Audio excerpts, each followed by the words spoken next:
Welcome to Stage Explorations, where we interview the theater creatives and artists from the theater world, those who perform on stage that the audience sees, and those behind the theater stage that the audience almost never sees. I am a journalist and theater fan, Blvd Brown. Today's Stage Explorations Theater podcast will be a little different. Instead of me asking the questions, I'm having the theater creatives themselves asking each other the question. Let's listen to this version of Stage Explorations podcast.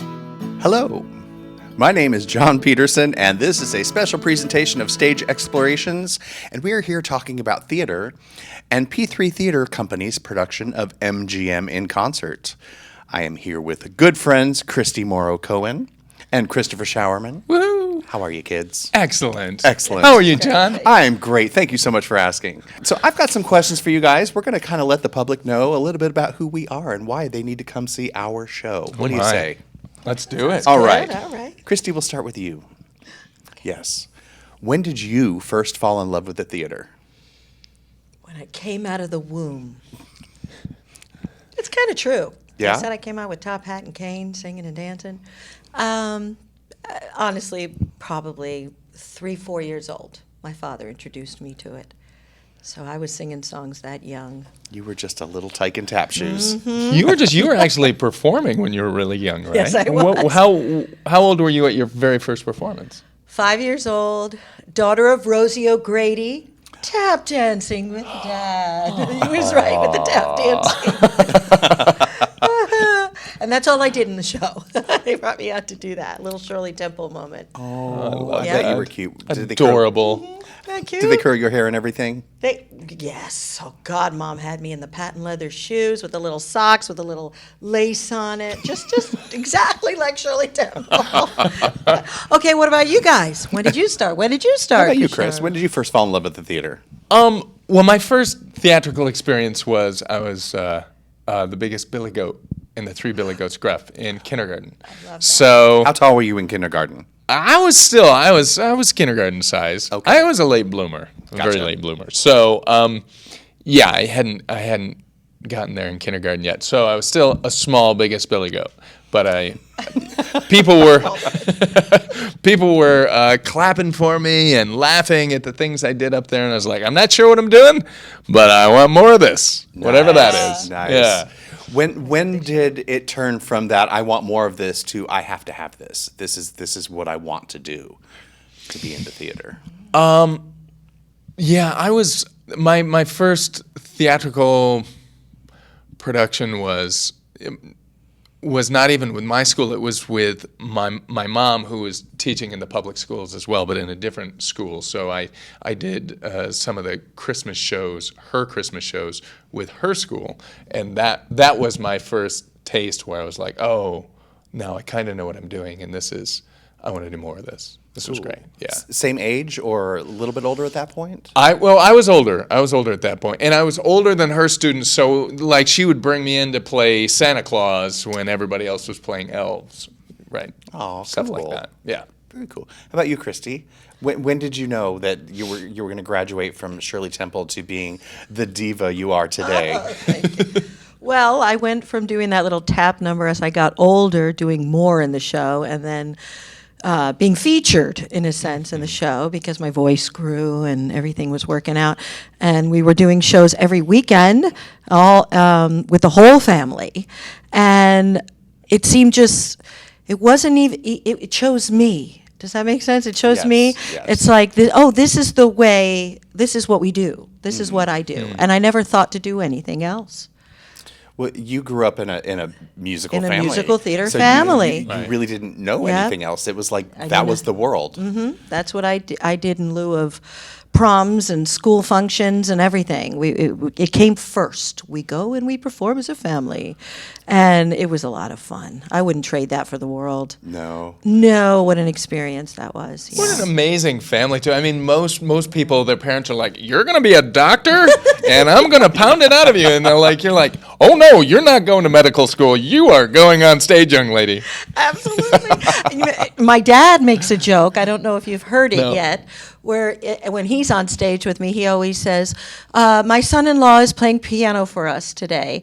And I wouldn't let him marry my daughter until he auditioned for me. I needed a musician in I've the heard family. that. He says it all great. the time, so it is that way. Right. He wanted all performers. Right. Nobody- yes, that's it. It is unusual.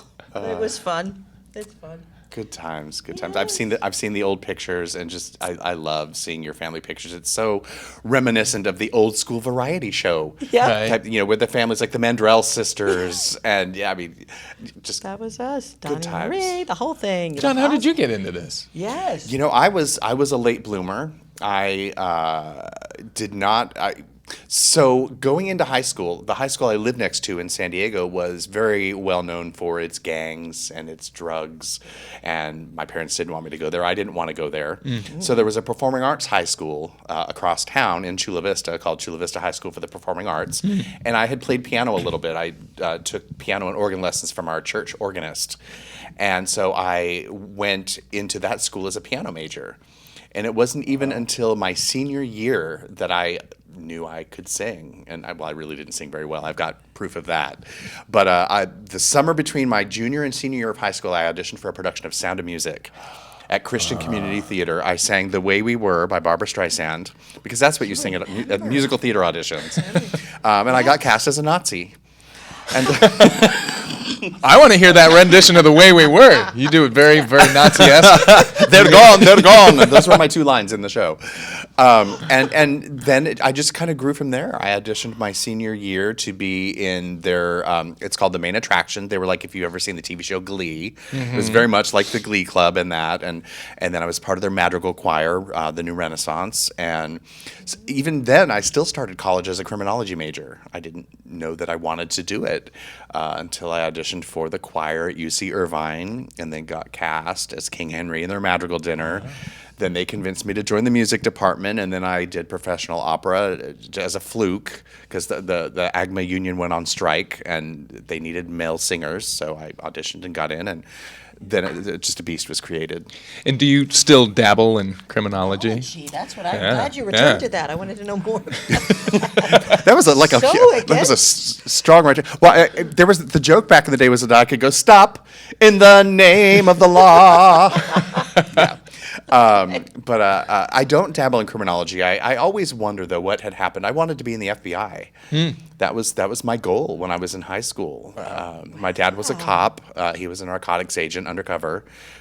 He was military police after he went back into the military. So I'd always wanted to be in the FBI, and Brew Papa. it interests me still. But there never would have been the kind of passion for that I have for theater. Right. It is interesting. It just seems, knowing you and how you are, it would be so far away from something you would go after, I would think.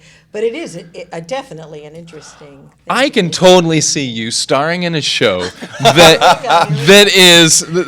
there's a drug ring going on in a musical theater company, and you have to infiltrate. And so you infiltrate the musical theater company God, to that would make be the amazing. bust. John So, Peterson stars as. I actually Is it a used to. musical? Oh, absolutely. It has to be. It has to be. I actually have had those little stories in my mind before. Really? Where I had to practice to be in a show that I was undercover. Well, so Charlie's Angels, the TV show back in the 70s, was one of my favorite shows, and there was an episode similar to that.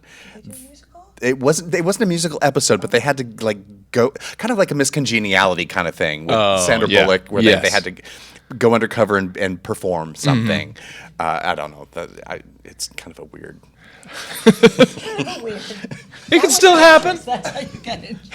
All right, we've gotten way off track here, ladies and gentlemen. Mission accomplished. Question That's what number we do. one, and we're off and running. We are off and running. So, Mr. Showerman. Yes, sir. Tell us why theater and musicals are a unique audience experience. Well, theater in general is unique because it's a two-way street. It's a conversation. I think the audience forgets that they're part of the show, and so therefore what they do matters, and therefore I think that keeps you engaged more as an audience member, even though you're not maybe having that self-consciousness of being a part of the show. Musicals in particular matter because it's a form. Music in general is a form that literally moves you. I mean, vibrations, the sound vibrations touch us in a different way, and especially if those sounds are anchored in memories. So we have memories of where these songs come from, and it takes you back in the way that a scent can take you back. You know, there's certain sensory experiences that you just need a little a little shorthand of it, and it brings back the whole experience. So you hear Singing in the Rain, and you suddenly experience the whole movie. You know, you experience Gene Kelly splashing around, and it's just magical. And it's kind of what we do with the show is sort of a shorthand. We do a little bit, and you experience the whole movie. It's so true. Yeah, you said something that kind of put something in my mind, and maybe I can use an analogy for our viewers that maybe aren't musical theater goers, like they've never gone to see a musical. So imagine you're watching a movie like Halloween. Just pick a scary movie for lack of, it's the first genre that came to mind. And you're sitting there, take away everything except for people's voices.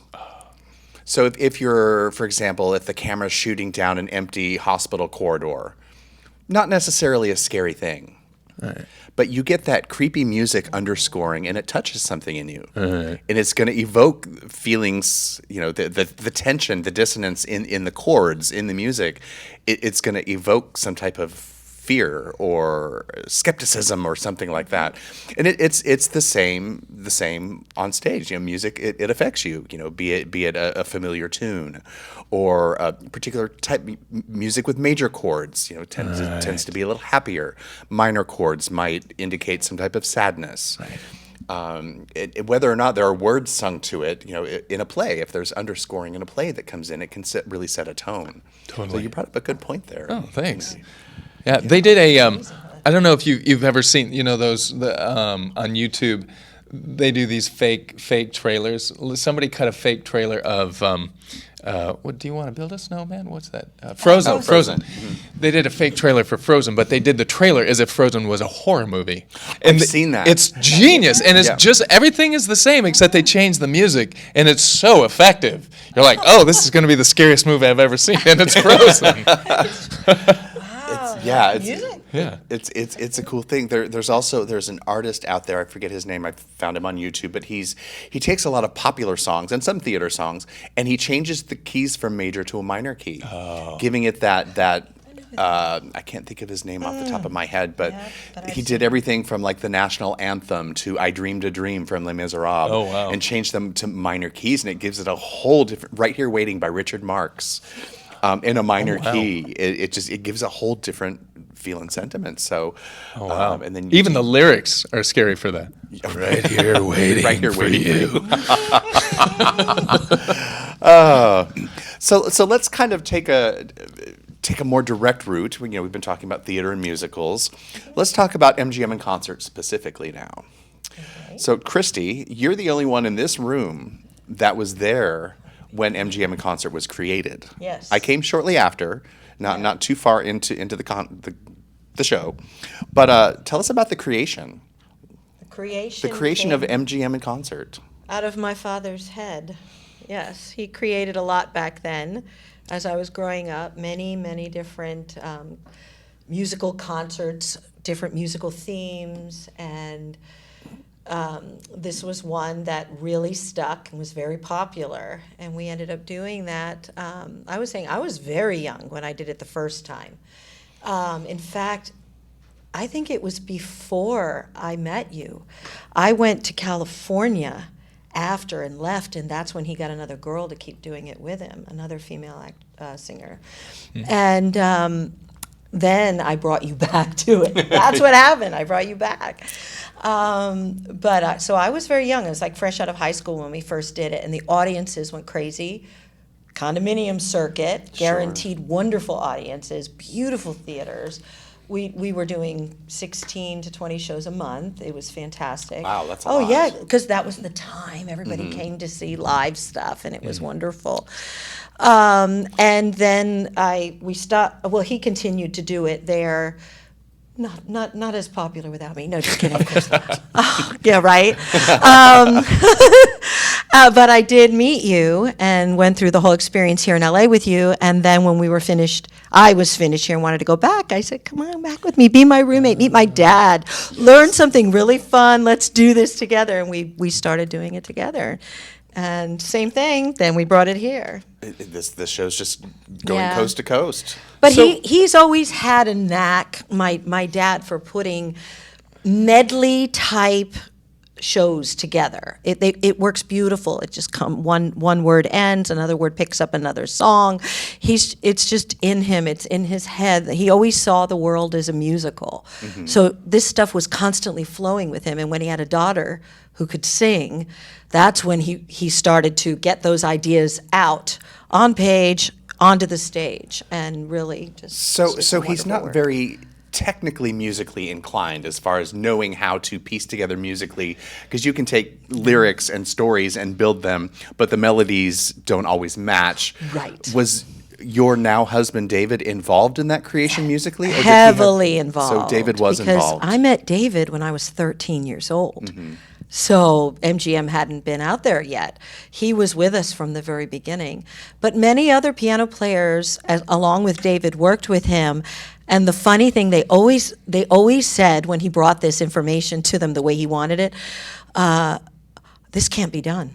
That was always the first thing to come out of their mouth. This can't be done. No. This is ridiculous. This doesn't go with, just like what you were saying. It doesn't, and it always could be done.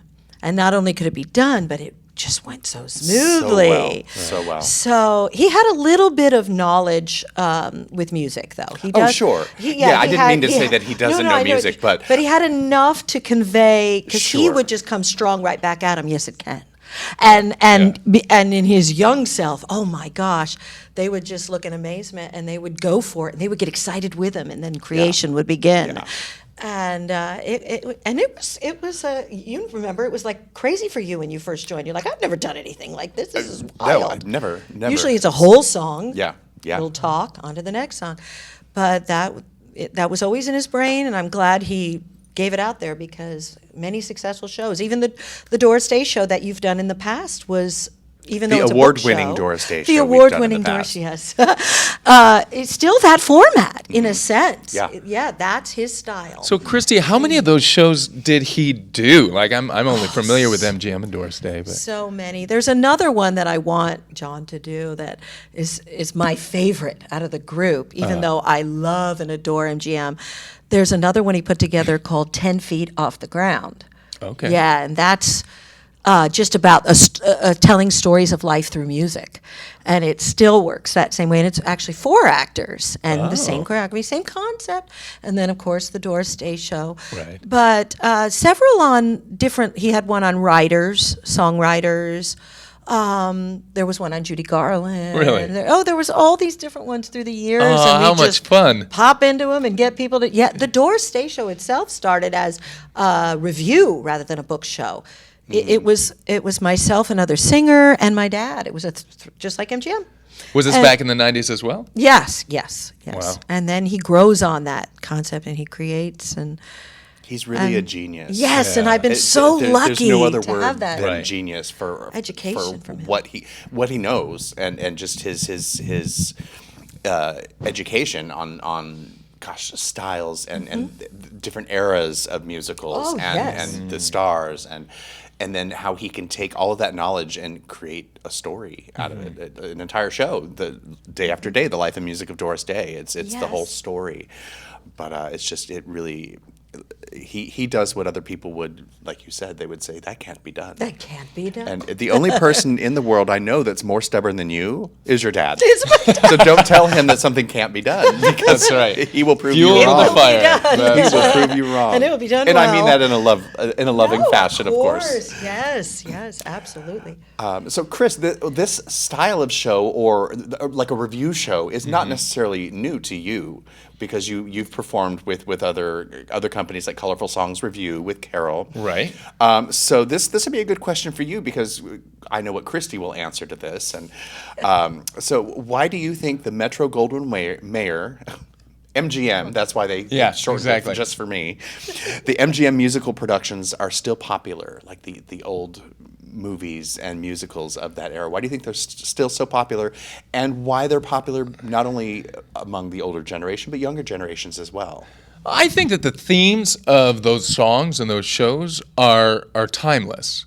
So I think that no matter how complicated our lives get in the modern day, we can still relate to the core and primal energies and thoughts that went into those original songs and music in the first place. So, and then definitely, if you have experience with the MGM shows, if you've seen the shows, or maybe you went on your first date with your first boyfriend or girlfriend to an MGM show, then hearing that one song will bring back not just the meaning of the movie, but that whole night and everything you did and had ice cream afterwards and your first kiss. It's just such great memories that get tied to this entertainment. For sure. And a lot of the material, too, has been done outside of their musical capacity. Songs like Smoke Gets in Your Eyes. That was done by the Platters, as well as being from a musical called Roberta. You've got Ladies a Tramp. How many dozens and dozens of artists have recorded that song? Right. So, yeah, that's amazing. So, Christy, The way he said it. I know. why is MGM in Concert such a fan favorite? Why do people love the show? People who've seen it. Why would you do think they? that we get such good reviews and always have Yes. on this show? Well, the show we've established is wonderful, but it's the actors in it, the singers and performers in it.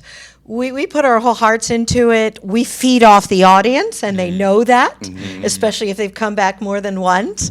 And they're looking forward to see how we're going to put little extra things in there that will be prompted to do by their reactions to us. This one climbing out on the ledge of the thing, going in the audience and playing with the people, and it's just it's the same show, but it's not the same show. Never the same show It's twice. right. It's Yeah. never the same show. You're going to see that. It's once in a lifetime. Right. Even if it's the same three performers singing the same music, it's going to be a different experience every single Yes, time. it is. Absolutely. Especially if you fall off the ledge next time you go out Right, on it. exactly. There's a reason to come to the show. Something to come to the show. Job opening. So let's ask the new kid on the block. Yes. What's your favorite part of MGM in Concert? God, that's a tough one because I have so many favorites. I really like That Man of Mine when we do drags. It's one of my favorites. No spoiler alerts. That's though. right. That's right. So I like that. What else do I like? I like all of our group numbers. You know what? It's just music, but it's really fun because it's fast repartee. Is I Wish I Were in Love Again. Yeah. I love that. Yeah. Yes. Swapping lines. Swapping lines. It's like, Swapping wait, is this lines. my line? No, that's your line. No, it's my line. Yeah. You got to be on your toes the whole time. Always. It moves so fast. You don't have a chance. Mm-hmm. You have to be on your toes. You can't stop and think about it. You just Yeah. have to be in that moment. Right. What about you, Christy? What's your favorite part of the show? Well, I had this question earlier in my solo interview, and I kind of said the same thing you did.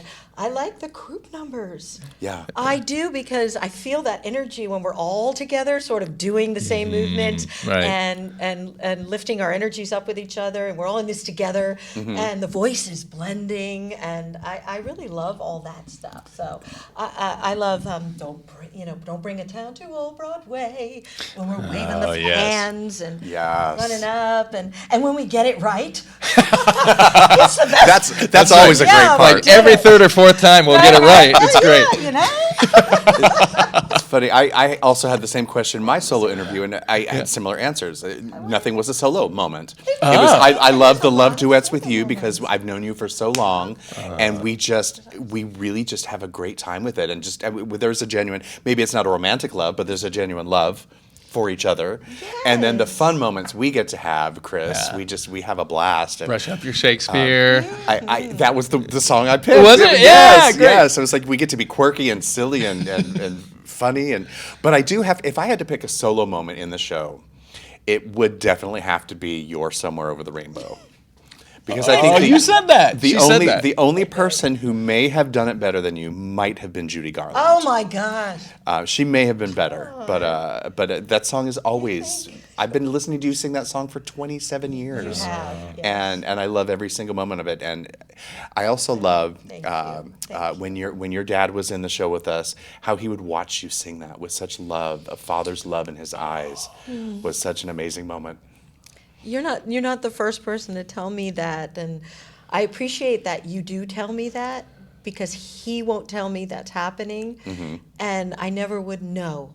Yeah. And I've had people say, "Oh, one of my favorite things is watching your father on the side give you that, he's just looking so proud." Yeah. And I feel that now from you telling me. Yeah. That's a little gift you gave me. Thank you. Oh, you're welcome. So Chris, as we haven't mentioned yet, but Chris is new to MGM in concert. Very- yeah. Brand new. He's Just got pulled one the show shrink under wrap his off. belt, which was an amazing performance. Thank you. Never guessed it That was the fun. first. And one of the coolest moments of that, you said you never got to see your dad watch you like that. He was usually behind you, for one, and Yeah. you're performing. But Tony was in the front row. And there were a lot of times I looked down there and to watch his reaction. It's like, what does Tony think of the show? Because like you, I was on stage with him, so we don't know. You don't see it. And Yes. his face was beaming the entire time. He was so proud of us, the three of us. And I hope that he was as proud of this show as we are. Yes, he I absolutely was. I think He I felt raved that. the whole way home. Did he? Raved. Oh, I love that. And he couldn't have been happier with Chris. Well, He was like, Tony came out to the show with me. We carpooled out, so we got to talk a lot about it. And he was so excited going in. He said, I've been doing this show for 30 years. I've never seen it before. Yes, yes. It was the first time. And it was surreal for us, of the three of us. I mean, it was your first time up in front of the big audience with Yeah. this show, and Right. and us having a new actor on stage, and to have the person who put us on the stage watching us, and It was Right. it was just a everything very was- meta everything experience was right, all the but way it was around. wrong about that day. It was just Yes. it was great. It was fantastic. Okay, let's see. Moving along. I'll ask both of you, and you can take the question as you will. Great. What do you want the audience to get out of MGM in concert? I want them to be laughing when they leave the theater. I want them to be buoyed by this the emotions that we have. I want to give to them so they float out of the theater singing those songs and feeling that excitement and the joy for the music that we have. That's what I want them to have. Awesome. How about you? Yeah. Same kind of thing, basically. A lot of people come in there with a lot of baggage from life. As do we. Yes, on the as stage. do we. It's an escape Absolutely. for us You as can't well. help Right, it. Life right. is life. Yeah. Life is life. But I want them to leave in a much better mood, willing to give that smile to the next person they see, released of some of that anxiety and stress, and just have a better day from what they experienced. Just feed them with some energy and love. I love that. And Yeah. you picked my new favorite word is buoyed. I've never used that. Oh. It's like floating. Like, Yeah. I really Yeah. love that. I might have That's- stole that's that a great- from you, from your solo interview. You might have said that. You might have said I that. just, I don't know what I said. It was a whirlwind. So why must the theater community and music lovers come to see MGM in concert? Why should people come see our show? What do you think? Because there's nothing else like it. Yeah. Yeah. You know? Yeah. If you get the opportunity, that's might be your only opportunity. You've got to come see it. For sure. love And I think even if you're not familiar with the MGM music, yeah. I mean, particularly the newer generations may not know or they don't write stuff like this anymore. This type of music. All the more reason to come because this is like the sampler platter of the music of MGM. You're getting little pizza rolls of each one, just little bite-sized pieces of each song, so you get the sense of the music. But like we said, there's over 70 songs represented in this show. So That's cool that you said that, because I actually had someone that had seen the MGM show more than once. yes, And they said since they saw it the first time, they've been now exploring the actual films for each of them. I'm going to see this because I heard that and I really wanted to see where that came from. So that is exactly, this is a great thing to see if you have any interest in that world and that MGM style and stuff, because you get a little platter full of everything. It's like I the love that you highlights said that. of. Yes, Yeah, it's the a highlights reel. of, Perfect, to get you yes. started on that journey. Yeah, I love it. I think it was your dad that once said, even if there's a song or two in the show that you don't like, it moves so quickly that by the time you realize you're hearing something you don't like, it's over. Right. And you've moved on to something you probably do like. Yes. And I think another big reason that people should come see this show, this production, is because it's got us in it. And if you can't tell from this interview, we're adorable people. We love each We other. love each other very We do. much. Yes, Yes. we do. And we have an amazing time up on that stage.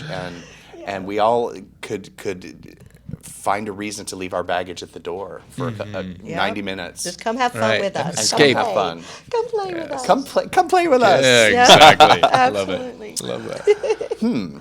I guess this would be a question for myself. We'll start with me on this Should one. I read it to you? Sure. Yeah. Okay, there we number, go. Point Number, one out, which number one? 11. Number 11. Number 11. Let's And finally, will we see more MGM in concert events?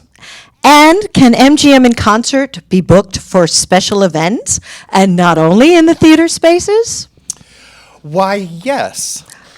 On both accounts. I'm pleased to hear that. So now that we have our wonderful new friend Christopher Showerman on board with us, we have the ability to take this show not just to local theaters here in LA and Orange counties, but we are currently looking at actively getting it booked outside of Southern California, out into Palm Springs, possibly into maybe Vegas. We're looking at cruise lines. So we're exploring a lot of different options to bring this show around, because we feel not just one demographic needs to see the show. We need to spread this joy. And not only is it available to come see at the different locations where we are putting it up, but we are available for hire. We can be bought. Nice. And this Birthday show parties, fits in any birthday venue. parties, gender reveal parties. Gender reveal wait, Gender reveal parties. gender changing parties. I mean, Right. Do we're in the everything 2020s here. Triplets. Corporate parties, corporate events. In someone's home. Someone's home. This show, Yeah, we can. I've mentioned before, we could do the show on a postage stamp if we had to. Yes. Right. We've done it in 2,000-seat theaters. We've done it in small, tiny little clubhouses, meeting rooms, really even. Yeah. Wow. We don't require big dressing rooms and fancy Well, lighting. I require a big dressing He does. room, He gets Yes. his own room. And green He gets- M&Ms only. all green M&Ms. M&Ms. So it's there's not one setting necessarily that's better than another. I mean, if you want a more theatrical experience, with the lighting and all of that, then you would want to go into a fancy theater. But this show stands on the music and the talent. Right. I think you don't need Yes. bells and whistles, and that's how it was put personalities. together. Yeah. Yep. So and the way you can book us. If either get tickets or book the show as a private event would be to visit our website at P3 Theater. That's www.p3theater.biz. Again, P3 THEATRE.biz. I've been saying it like that for 5 years now, and I love it. You got it down. But that's how you can find out about where to get tickets for our next performances, or to contact us and book our show. Yes. Awesome. Let's see. Do we have anything else on our little Do you have card? a little goodbye thing? Let's or no? see. What's on the... There is a goodbye. Oh, Stage Explorations. Thank you, Stage Explorations, for hosting this interview. That's it for the questions that have been put forth for us to let everybody know a little bit about us and our show. Do you guys have anything else you want to add? How did you? This is like for my own curiosity. Yeah. Because you obviously were born into it, and you and your dad have been doing this show with various different people throughout the years, and then you joined pretty early on. Mm-hmm. How did you become the producer? How did you? Well, that kind of, so there was a period of time where we didn't do MGM in concert because we were living on different coasts. Christy and I moved out to Florida with her to do the show, and we did it for many, many years. Then I moved to New York to pursue the Broadway dream and ended up waiting tables in Times Square. That was my pursuit.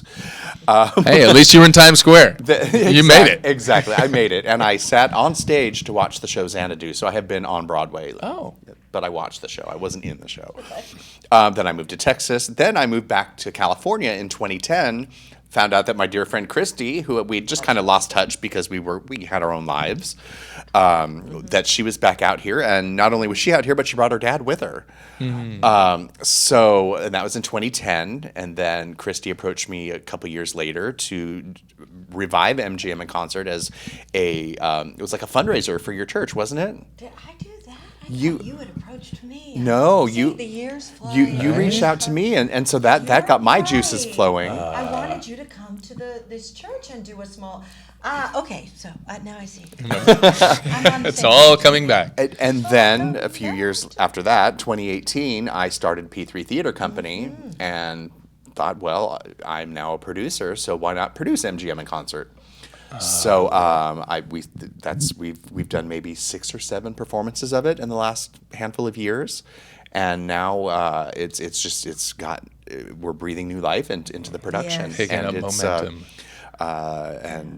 so now we all feel, Christy, Tony, and I, that this show needs to live on, and generations beyond ours need to be introduced to this music and this style of performance. Really, with all of the rock musicals and jukebox musicals that are coming out these days, we want to keep a little bit of tradition going on and let people know, hey, this classic music and style of cabaret revue performance is still out there, and it's still charming and delightful. Yeah, it's still Yeah. Thank you for Yeah. keeping the flame alive. Absolutely, and who knows who will take it from us in 20, We'll be 30, in the 40 audience. years. We'll That's be in the audience right. watching. Exactly. Watching. Absolutely. Generation. Well, ladies and gentlemen, I think we're going to wrap it up for today. Okay. So from the MGM in concert, it says team, but I'm going to say family because we're really one Yes. wonderfully dysfunctional, fun family. No, there's not really any dysfunction. No, we're Not a yet. functional Give family. it time. We're a functional. wonderful, fun way. Imagine that, yeah, and that's wholesome, like the MGM. Like the Yes. MGM movies. Yes. It's, Right? very functional. So from the functional MGM in concert family, mark your calendars. We've got performances coming up later this year. Again, visit www.p3theater.biz to find out the dates and where to get tickets for those. And we will see you at the theater.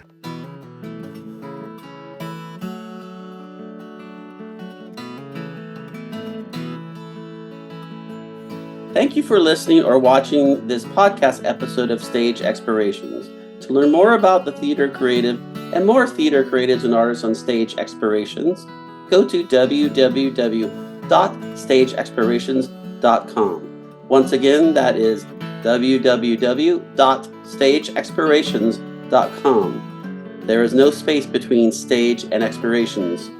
You may find more videos, podcasts, and information about this theater creative and other theater creatives and artists on Stage Explorations YouTube channel. Looking forward to seeing you in the theater.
For more information on where to find MGM in concert or to book MGM in concert for a private event, make sure to visit our website at www.p3theater.biz.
For more information on where to find MGM in concert or to book MGM in concert for a private event, make sure to visit our website at www.p3theater.biz.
For more information on where to find MGM in concert or to book MGM in concert for a private event, make sure to visit our website at www.p3theater.biz.